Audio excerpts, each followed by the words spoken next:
Hello, and welcome to episode 71 of the Pos-cast with Rabbi Shmuel Posner, myself, Seth Hellman. Rabbi, how we doing today?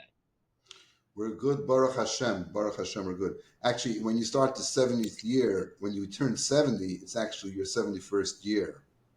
So, the first time there was a really big celebration of the Rebbe's birthday was when he turned 70. So a big farbrengen, and then the Rebbe said that they should create 71 new institutions in honor of the 70th year, but really it was the beginning of the 71st year.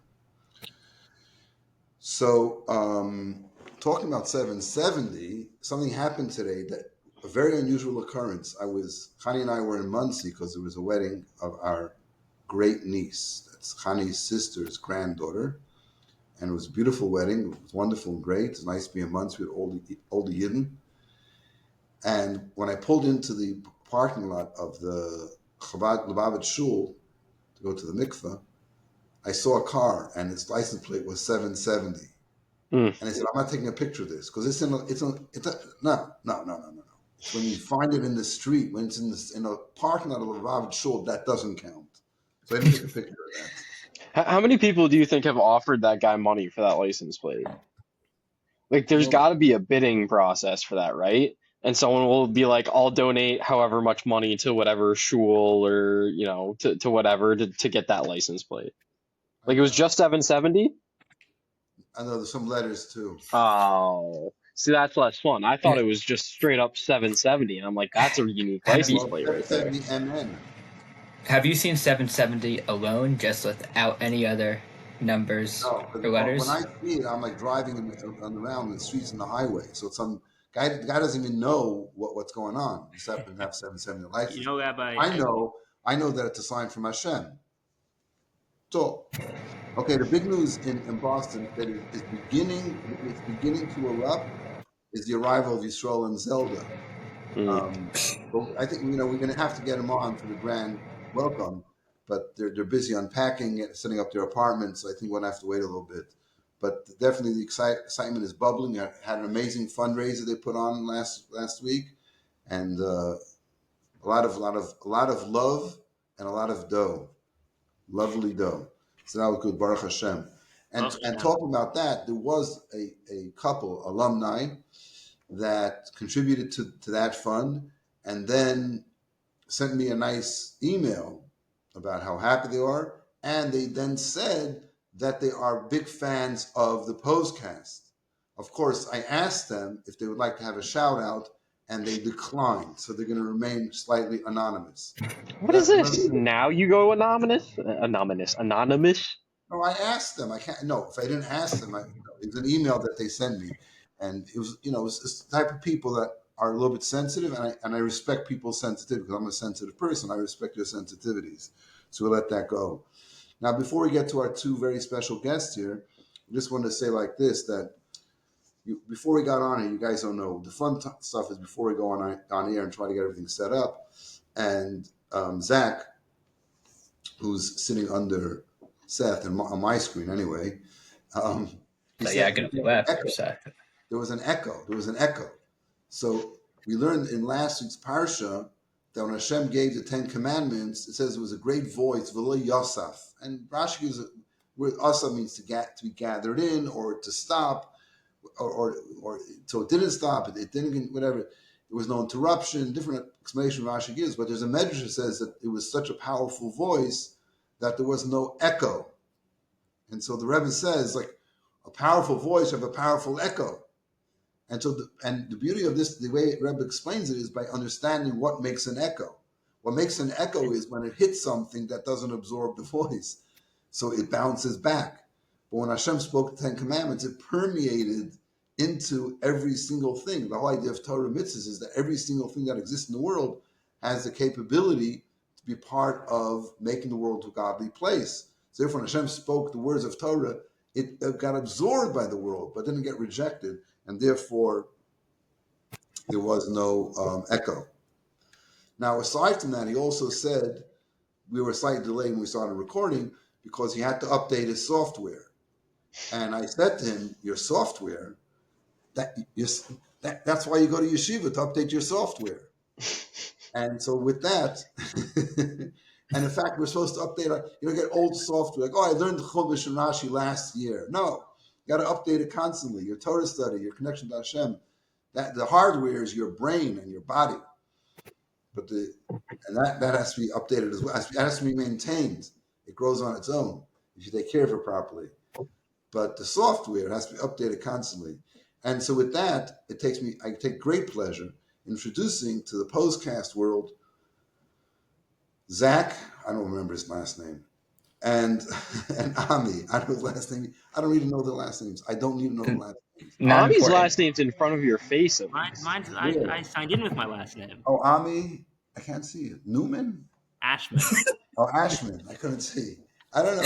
And Zach doesn't have his last name. I think it's some sort of B or something. Yeah, Zach Barrie. But it's not important. It's not important. It's totally not important. It's not important. If I was a Gabroff, know it's your first name. Anyway, so the reason we invited them on is because they recently came back from spending at least a month in Israel. I think Ami was there for longer. And especially they were at Yeshiva Mayanot. And we got some pictures and we had some connection there. And we wanted to have them talk about their experience in Yeshiva in Mayanot. So let's start with Ami, because he logged on first. And so both of you, Ami will start, then we'll go to Zach, and just give us a little background until you came to Northeastern, like briefly, okay. Your life, your Jewish life, in like 2 minutes. Okay. So I'm Ami. I'm going into my second year at Northeastern, but before then I attended modern Orthodox high school and day school all my life in Baltimore, Maryland. And I was always a proud Jew. I always knew I was a Jew. I always took joy in the fact that I was a Jew, but I never really had that personal connection to what it means to be a Jew. I was wearing a kippah in school and I was putting on tefillin and I was keeping Shabbos, but not because I really wanted to, just because that's what I do as a Jew. At least that was what I did in my mind.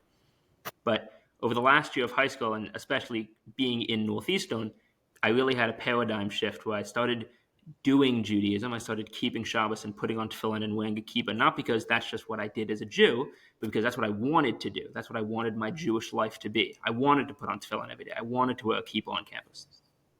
Okay, and now let's go to Zach quickly and let's get him up to speed here, so we keep guys both in the same. So I grew up outside Philadelphia. I went to public school my entire life. I grew up in, I would say, a proud Jewish family.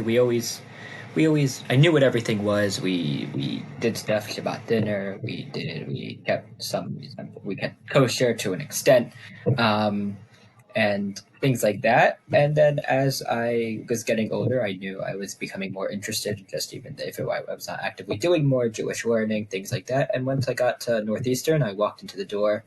Wait a second.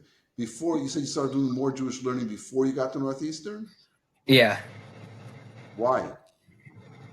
I just was interested. So what kind of learning did you do? Chabad.org. What a Saturday.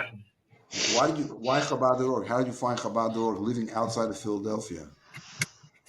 I know the signal goes there, but why did you pick up Chabad.org? Well, because I think it all started.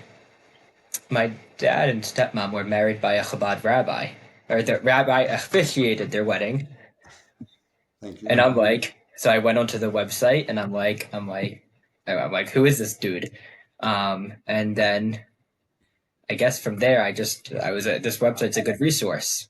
When I always had questions, it was a resource. So, and then I get to Northeastern, I walk in the door of the Posners, and from there, I didn't go. I started just going a few Friday nights, and then I went on, I think, one night of Sukkot, and Mendy's like, "Can you make a minyan tomorrow?" And I'm like, "What time?" It's gonna be kind of tight. I have class, but and then I'm like, I'll miss class if there's a lunch after. It's not an important class. And slowly, I kind of kept going and just increasing what I do. Okay, Ami. So when you came to Northeastern, what happened? When I came to Northeastern, I remember packing for Northeastern before coming, and my mom gave me my tefillin. She said, "Oh, you should bring your tefillin." I said, "I'm never going to use them. They're going to sit in my dorm. They're going to collect dust. I don't need them." And she said, "Oh, come on, you're gonna wrap tefillin." I was like, I'm never gonna wear them. I don't really need them. I didn't really think I was going to find that connection in Judaism. I didn't really care. So Like, tefillin was more. So tefillin was like more of a school thing. so yeah, when I would wrap tefillin in high school, I was only doing it because I had to do it. I had to do it at high school because I was going to. Did you wrap on Sundays? I did not, Okay. and when we didn't have school, I didn't even touch the things. Wow. But I remember my mom somehow convinced me to bring them. I had no intention of ever using them, and I met Mendy like a few days before classes started, and he said, "Oh, you should come to Minyan." I was like, "Why?" He said, "Oh, just come. You'll enjoy it." I was like, "Fine, I'll go." So I went to Minyan the first day of classes with my tefillin, which my mom convinced me to bring, and I got tefillin. The next day, I didn't go to Minyan. I was like, okay, I did it once. I don't need to do it again. But Chabad was having an event that afternoon.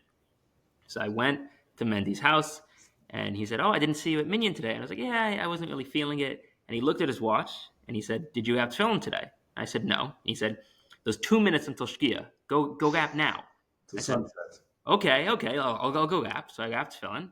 Like, yeah, this is nice. I enjoyed it. There's something to this. So I went to Minyan the next day, and I went to Minyan every day since. That's how it started. That's how it started. So one Since that, second, one thing. yeah. Mendy tells you to go wrap tefillin. He doesn't even ask you. Doesn't negotiate. He says, "Go wrap tefillin." You have 2 Yeah, minutes. it's like, all right. He looks at his watch. He goes, "You have 3 minutes. Go rap." And I'm like, okay, if there's a rabbi telling me to do something, I'm going to listen. I'm not going to say no. So I Okay, rapped. that part I got. The next part is like, oh, this is cool. I want to do this every day. How did that happen? I have no idea. I guess it was maybe like seeing like he saw that it was super important that I go rap in the next 3 minutes. I guess seeing that he saw value in it, or I remember actually this is a good story. I remember the day after. So I went to Minyan the first day. I didn't, but I rapped 3 minutes before sunset. And the day after, the third day of classes, I did go to Minyan because he convinced me again. And I walked in. I was like, okay, I'm going to Minyan. I was the 10th. So without me, there'd be no Minyan, and I arrived like 10 minutes late, anyways. So I in my mind, I made the Minyan, and that was the first time in my life I've ever done that because I'm coming from a community with thousands of Orthodox Jews. There's 200 people every Minyan at my shul at Shabbos. There's 80 people in my high school to make a Minyan every single day. I never really saw that like what I was doing personally was anything important. Anything I didn't add anything. I didn't need to be religious in order to have that Jewish community. I could just be there and it existed. But realizing that, oh, me personally doing something, created the Minyan, it like gave new meaning to it. Because all of a sudden, me personally doing something, me personally doing some Judaism, allows everyone else to experience this beautiful Minyan that we have. Wow, So that's incredible. I was able to see the value in it, and I went to Minyan every single day that semester, and the semester after, and V'ezrat Hashem will be at Minyan every single day this year as well. Amen. Amen. So Zach, let's get back to you. So when you first came to Chabad, you walked into Chabad because you knew of Chabad.org, so you came to the Chabad house. I mean, it's not like I knew what Chabad was. I knew people who were older. It's not. It wasn't this foreign concept. It's like a website, and this was the front for the website. It was more. I knew you were a legitimate things were going on there.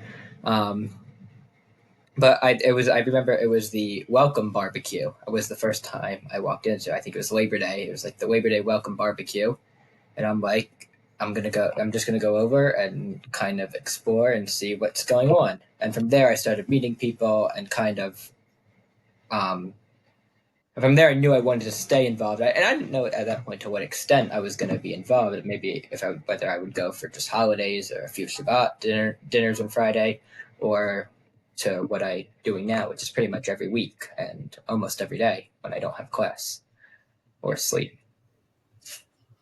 Okay. So let's talk. What happened? Am I echoing? No, you're good. Keep going. Okay. Okay. So let's talk now about how you guys ended up in Israel. Okay. I can start. I became more involved in Chabad. I became more involved in Judaism. I started seeing the importance of it, but I feel like I knew I was really interested in it, and I had a lot of knowledge from going to Jewish day school for 12 years, but there were still gaps in my knowledge. I was like, I knew that this Orthodox lifestyle was a lifestyle I wanted to live, but I felt that I was missing some of the pieces in order to live it as best as I could.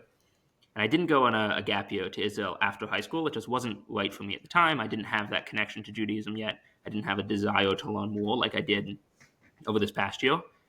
But I was like, okay, I have the summer off. I found this new purpose in my life, this new meaning in my life. I want to learn more. I want to figure out what I need to know in order to live this lifestyle. So I called my uncle, who lives in Ramat Beit Shemesh in Israel. I called him. I said, hey, I want to learn in Israel. Do you know of any places I can go? He said, sure. He sent me like the numbers of 20 different rabbis who I called each of them. And I got a plane ticket like 2 days later, and I was off to Israel. And Zach, how'd you end up in Israel? So I think the story really starts, I think, actually, last September, October, and I had a conversation with Mendy, and I'm like, so I'm really learning a lot, and I kind of want to grow in my Judaism, but I feel like I'm at a stagnation point where I keep coming to these classes and learning, but I don't feel like I'm growing. And he's like, you have to start actually doing what you're learning. You can come to all the classes you want if you're not doing anything. That was basically his sum. So he's like, why don't you start trying to do one mitzvah or one additional thing extra? So I'm like, okay, I'm going to starting to keep Shabbat. And then around February, Mendy, I think, puts out in the chat, anyone interested in talking about going to yeshiva in Israel this summer? And I'm like, sure, I have some time this summer. I guess I'll go talk. And at this point, I didn't even know this was a thing I would be interested in. I mean, I didn't going to a Jewish day school. My knowledge, I mean, I have 12 years of that knowledge on my hands.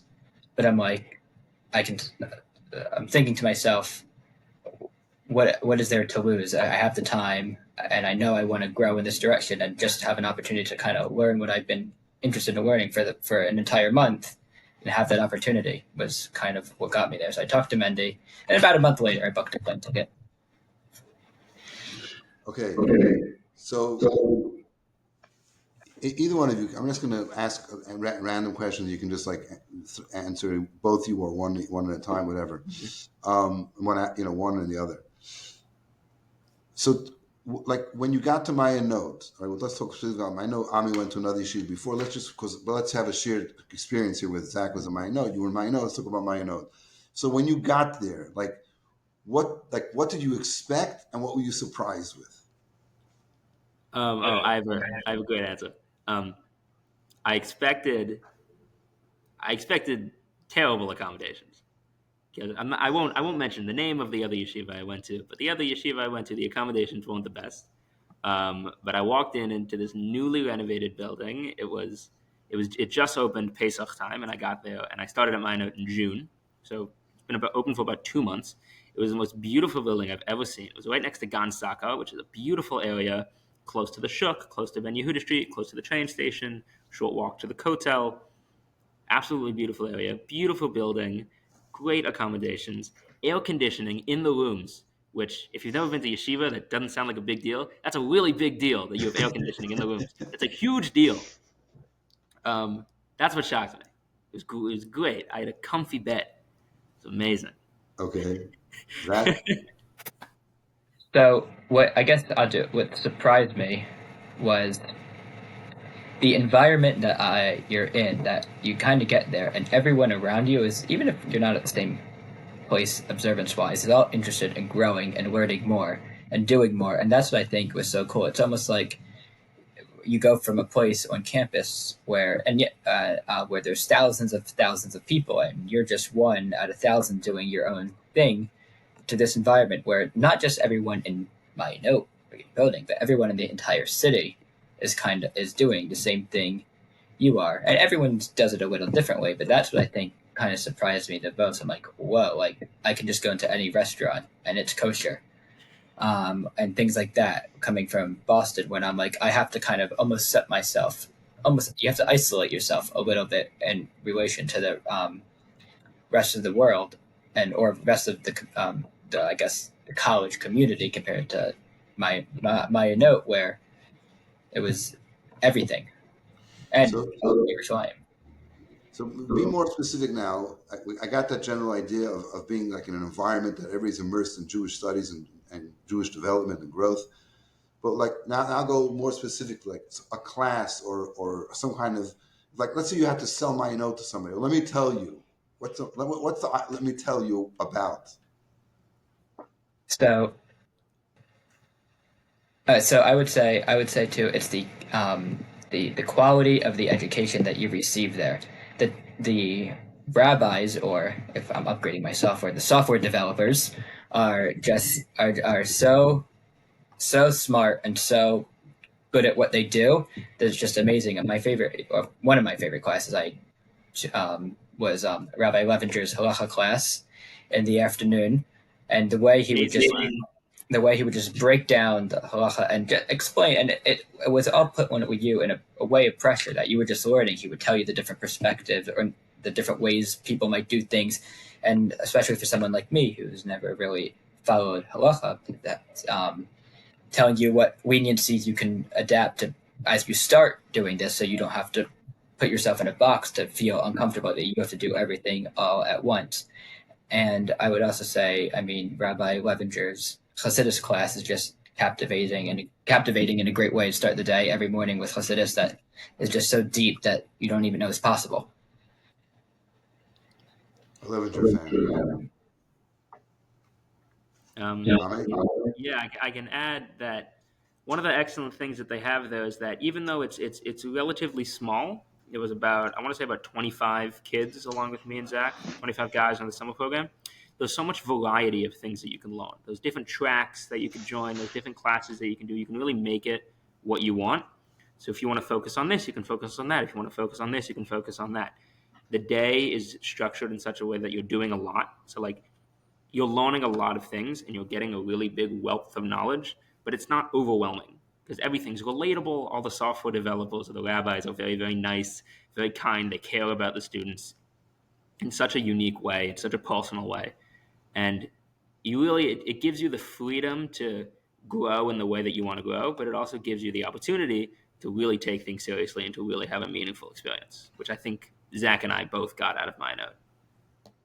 I would add that my note is very big. What you make of it. You can go there and not take things seriously, or you can go there and take things very seriously. And not saying people who don't take things completely seriously are doing things wrong. There's a million different ways to do everything, but you can go there and really make the experience what you want out of it. There was a kid. I won't say his name, but there was a kid who I remember. I was getting back late one night. We don't have to talk about why, but I got back late one night and I walked into the building at like 1 a.m. and I walked in and I was looking I just peeked into the base medrash and I saw a kid sitting there learning Ulpan, like going over the Aleph. It was the most inspiring thing in the world. It's because it's 1 a.m. on a Thursday night and he is like, I have no business being in a base medrash right now, but he's sitting there learning his Aleph base, and I think that's just an amazing thing. And it inspired me, like, hey, I'm in Israel for only a finite amount of time. I'm gonna learn my Aleph base too. It's inspiring, and that's the beauty of it. You're surrounded by people who care so much about becoming better people. That's the most inspiring thing in the world. Wow. Completely the most inspiring thing in the world. Now tell me some type of insight or some type of depth about Chabad specifically, whether it's the Rebbe, Hasidus, anything in like, you wouldn't find this in another yeshiva. This is like specific for a place like Mayanot. Oh, Rabbi Levinger's Hasidus class. Oh, okay. That was the best class. That was the best class. I don't know. Before coming to Mayanot, I thought Hasidus was interesting, but I never really thought it was like religiously valuable, so to speak. I thought it was fun to think about, but I didn't really get what it was doing for me. That changed. I love it. It's really, really awesome. You took soul maps. I took soul maps and I loved it. Don't get me wrong, Rabbi. Don't tell me I was soul maps. That's not cool. I took soul maps. I love soul maps, and soul maps is great for me. This was great for me. But with all due respect to soul maps, half of soul maps was you teaching it. If anyone else taught soul maps, it wouldn't be as good. Great. Come on. So so you were just replacing me with Rabbi Levinger. Rabbi Levinger is such an incredible teacher. Okay, but what was the subject matter that he was teaching? Like, if you have, I know I'm not going to give you an exam where you study, but like, give you some idea of like this is a So he mind. was what he would do is we'd have the Chassidus class every morning, and it would go through Torah Or, which is the Alter Rebbe's Chassidic commentary on the Pasha, and we'd go through it along with the weekly Pasha. Okay. So I can give you an example. The first week out there was Pasha's Balak, and we talked. There's a pasuk in Pasha's Balak that I don't know it exactly, but he went into it and he spoke about it and he described the differences between Yisrael and Yaakov and the animal soul and the godly soul, and it was really cool because Lahivit Avim B'Yakov, Lahivit Avim B'Yisrael. yeah, exactly. Right. Yaakov, etc. I don't know it exactly, but it was just really interesting, just like him teaching it and like seeing how like no, this isn't just like some fun way that the like Hasidic rabbis are talking about the Torah. Like no, it's really baked into it. It's like it's a real thing. It's really there. And did you learn inside, or did you talk the concepts? We didn't learn inside. He gave us the text, but it wasn't. We didn't like learn it inside. He went over it for Talking us. about it more, right? Okay, Zach, talk a little about something you learned and what you really appreciate about it. Well, one thing I think that really, and I wouldn't say I learned this from a class, but more kind of learned this just from the experience, was the Rebbe's vision for Chabad globally, that anywhere there is a Jew, there should be a Chabad. And I remember, I forget who was telling us, one of the Shliachs was telling us a story how his grandfather came to Israel and was so excited to live in Eretz Yisrael, and the Rebbe called him up and said, did every Jew in wherever he lived have their matzah for Pesach? And I just remember that, like, even though there are areas with developed Jewish infrastructure and big thriving communities, there is still always more opportunity to go out there and find Jews who need to be connected, who aren't currently engaged, and to get them connected, engage, and connect them to Hashem. And that's what there was a big focus on that there. And you kind of saw that even people who just started becoming involved with the Chabad, whether it be past a year, 5 years, 10 years, 3 days, they had this desire within them to go out there and engage another fellow Jew. Yeah.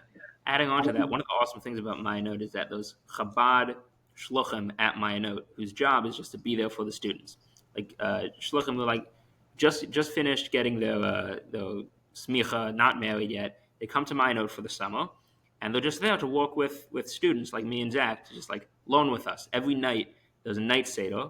You sign up with a shliach, and you can learn whatever you want.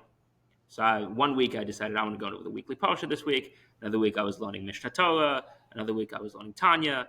It's just you can learn whatever you want, and they're there to allow you to have whatever experience. These are older yeshiva students that may have been ordained or before. Yeah, exactly. Right. Yeah, I've heard a lot. That's actually a great thing because these guys, and I have no families there. They're part of the yeshiva, so they're actually there as much as you're there, right? And they can talk to you as long as you want. And I know a lot of students that go there keep in touch with them for many years afterwards. Mm-hmm. So what are your plans about going back? As soon as possible.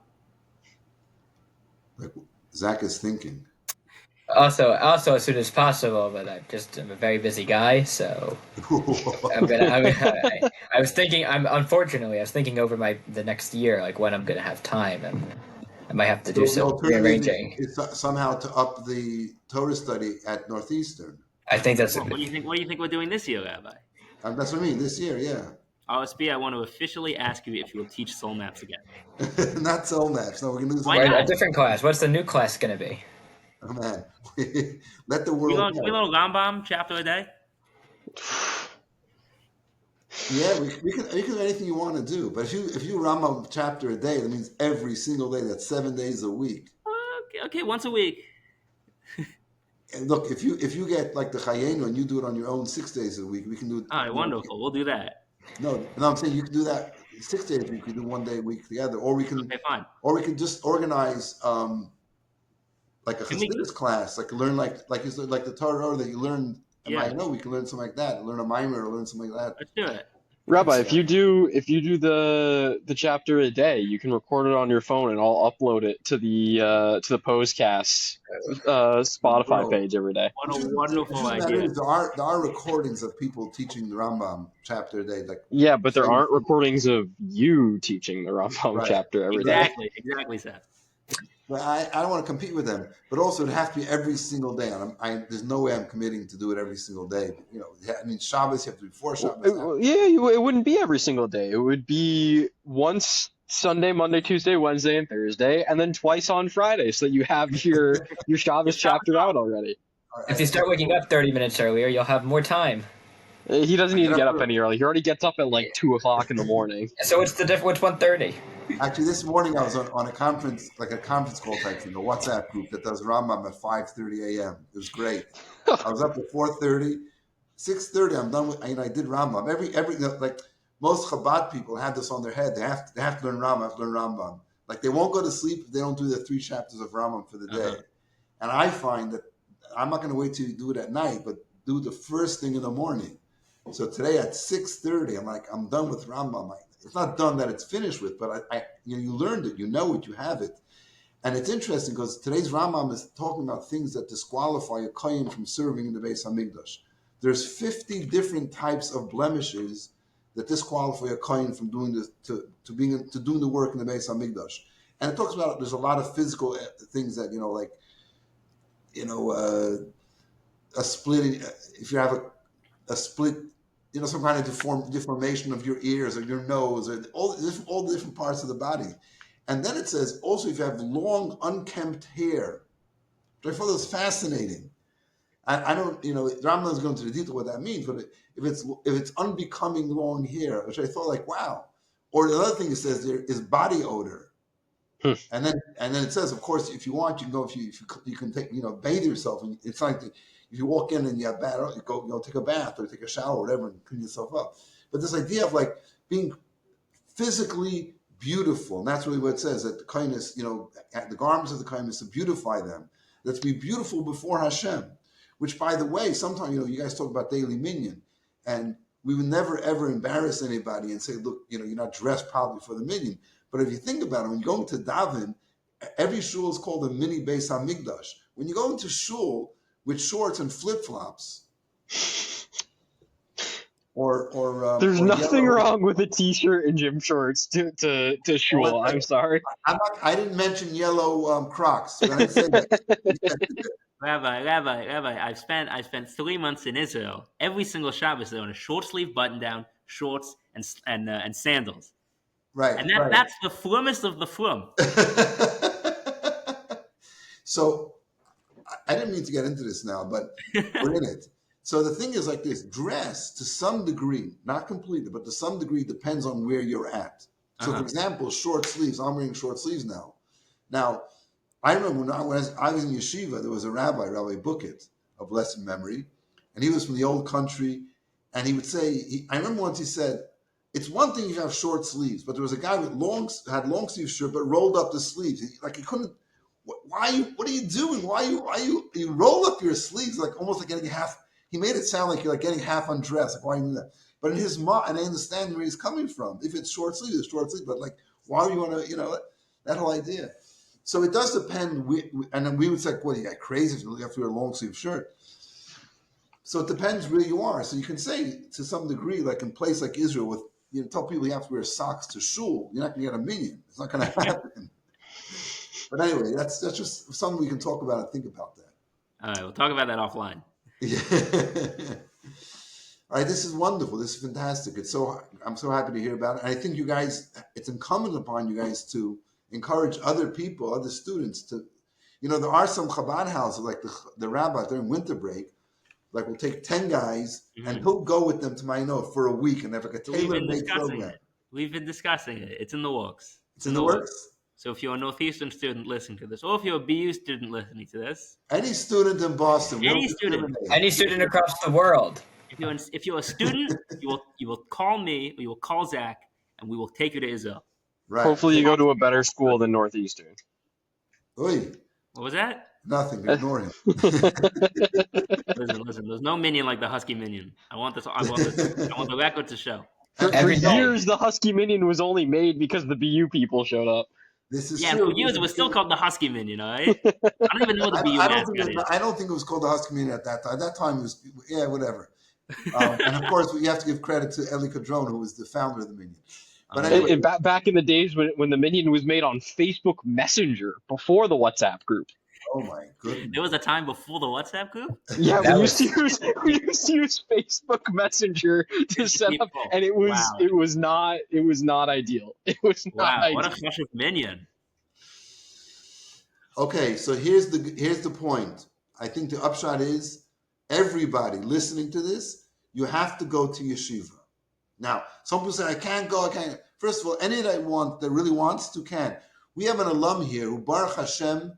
He's going to shoot me if I don't say how many. I think he has 4 children, and the oldest is probably 13 or 14. And he took off for a week. I don't know, a month ago. Yeah, when was it? Whatever. Just dumped the kids with his wife and dipped to Israel. His wife and his children stayed in America, and he went That's to learn awesome. yeshiva for a week. Oh There was people in our classes who were part of the executive learning program, 70 years old, and they were there learning just right alongside us. There was a guy from the Bahamas. He lives in the Bahamas, and he's probably, 70, yeah? Came to yeshiva. You can do it. You're affluent college student. So, Rabbi, really what we're saying is that you're the one who needs to go to yeshiva. You know what? It would be the greatest. I mean, I'd love it. I'd love it. But Rabbi, I want to tell you something. I want to tell you, Chani and I, like, my thing was we never leave the Chabad house for Shabbos. Shabbos is when students come, you can't leave. So even in the early years, when we could have gone to 770 to be with the Rebbe, I always said to myself, the Rebbe wants me in Boston. I'm not going, there's no greater pleasure. But would there be a Pagisha, I would ask students if they want to go. And one reason I wanted them to go. The other reason was if students are going to 770, then I would leave Boston and go to 770. So that was like my ticket out of Boston to go to Crown Heights was having students to go. So if you get me 10 students who want to go to Morristown for a weekend or whatever, I'll be more than happy to accompany you. I'll be the greatest pleasure to sit and can't wait. We'll work on it. To be engrossed in Torah study in an environment where everybody's studying, it's the greatest thing. It's fantastic. Amazing. Speaking of, Pagisha registration just opened. Who? Wow. Registration just opened. Oh, Gotta register. Only vote special. Register by October 20th, I think this is becoming an overload of information for people. I think we got it.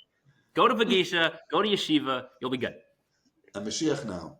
Amen. Okay. There you go, Seth. That's your cue. With that, thank you so much for listening to episode 71 of the Pos-cast with Rabbi Shmuel Posner. We will see you next week. Next week.